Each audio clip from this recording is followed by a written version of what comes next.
Bonne année à vous. Que le Seigneur vous garde, vous bénisse et ouvre toutes les portes qui étaient fermées dans vos vies au nom puissant de Jésus-Christ de Nazareth. Pour cette année 2024, je vous souhaite le meilleur. Je vous souhaite que la porte de la sagesse s'ouvre dans ta vie au nom puissant de Jésus. Je souhaite que la porte du pardon s'ouvre dans ta vie au nom de Jésus-Christ. Je souhaite que la porte de la restauration s'ouvre dans ta vie au nom de Jésus. Je souhaite que la porte de la prospérité, la porte de l'enfantement, la porte de toutes les richesses puisse s'ouvrir au nom puissant de Jésus-Christ dans ta vie. Que cette année soit différente de toutes les autres années. Que durant cette année 2024, tu arrives enfin à écouter la voix du Seigneur pour ta destinée. Regarde depuis le temps, depuis toutes ces années, quand tu n'écoutais pas la voix du Seigneur, qu'est-ce que tu as réussi à faire? Qu'est-ce que tu as réussi à accomplir sans le Seigneur? Regarde ta vie, regarde tes entreprises. Tu tournes en rond. Tu tournes en rond. Je vais te présenter 3 cas de figure, 3 personnes qui ont refusé d'écouter le Seigneur. 3 personnes. Tu vas peut-être te reconnaître parmi l'une d'entre elles. 3 personnes aujourd'hui qui pleurent, qui se demandent comment faire. Comment faire? La première personne était un jeune qui n'est jamais allé à l'école. La première personne, c'est un jeune qui ne croit pas en lui. Il n'est jamais allé à l'école, mais sauf qu'il a grandi à Lambaréné. Et à chaque fois, il accompagnait sa grand-mère, son grand-père faire la pêche. Le jeune a une connaissance dans le secteur halieutique. Arrivé à Libreville, il décide de chercher un job. Il se lance dans les rayons en supermarché, la sécurité des rayons en supermarché. Le jeune est heureux d'avoir son job. Mais à chaque fois qu'il va au job, il entend la voix du Seigneur qui lui demande de se lancer dans la vente du poisson frais. Le jeune n'écoute pas la voix du Seigneur. Il se dit qu'il n'est pas qualifié, qu'il n'a pas la compétence, qu'il lui faut encore apprendre davantage. Le jeune en parle à son ami, juste à côté. L'ami qui minimise même. On peut même dire méprise parce que pour lui, l'ami, qu'est-ce qu'il peut faire encore d'autre?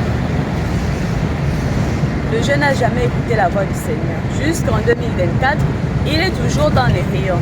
Mais l'ami qu'il minimisait, l'ami qui écoutait ces histoires de pêche, l'ami qui a décidé de mettre en exécution, aujourd'hui, il fait dans le poisson. Il a des clients.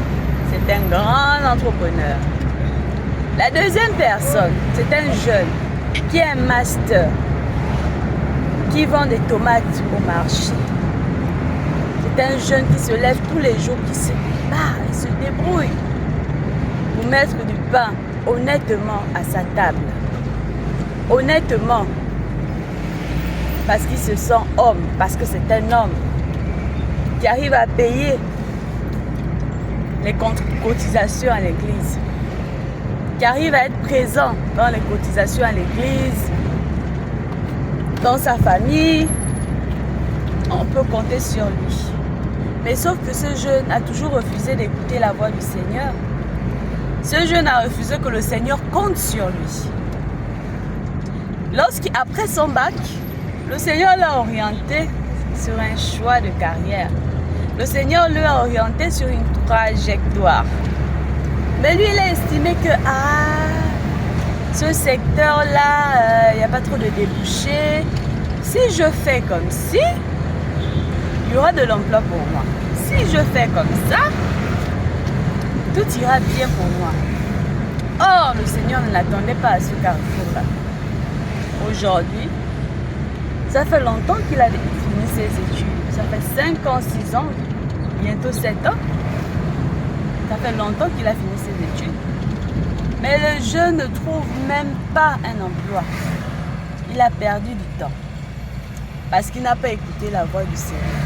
Troisième personne, c'est un entrepreneur qui a lancé une entreprise. Et lorsqu'il était dans la phase de lancement, tout le monde était, on va dire quoi,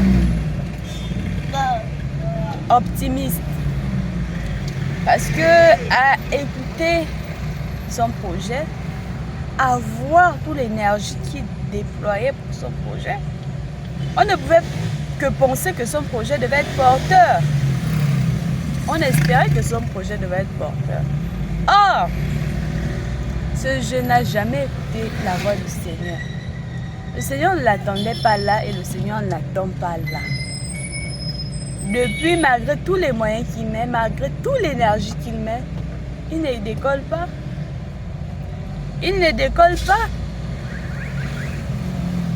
Cette année 2024, c'est l'occasion pour toi de renouer le contact avec le Seigneur, de renouveler ton alliance avec Dieu et de repartir de bon pied.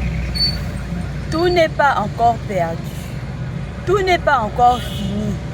Le Seigneur sait ce qu'il attend pour toi et sait le plan qu'il a pour ta destinée. Fais-lui confiance. Laisse-le diriger ta vie. Il est dans ton bateau, mais pourquoi toi tu veux maintenir la barre? Laisse la barre au Seigneur. Écoute sa volonté. Chaque jour, demande-toi. Demande-lui. Seigneur, quel est le plan que tu as pour ma destinée? Seigneur, quel est le choix de filière que je dois suivre? Seigneur, regarde, j'étais désobéi, je ne t'ai jamais écouté, mais aujourd'hui, comment dois-je faire pour me remettre sur le chemin? Comment dois-je faire aujourd'hui? Il n'est pas trop tard pour bien faire. Que le Seigneur ouvre toutes les portes de ta vie qui sont fermées aujourd'hui. Et que le Seigneur te bénisse. Qu'il bénisse le fruit de tes entrailles. Qu'il bénisse le fruit de tes mains. Qu'il t'accompagne dans tout ce que tu entreprendras. Au nom puissant de Jésus-Christ. Bonne année à vous. À la suite.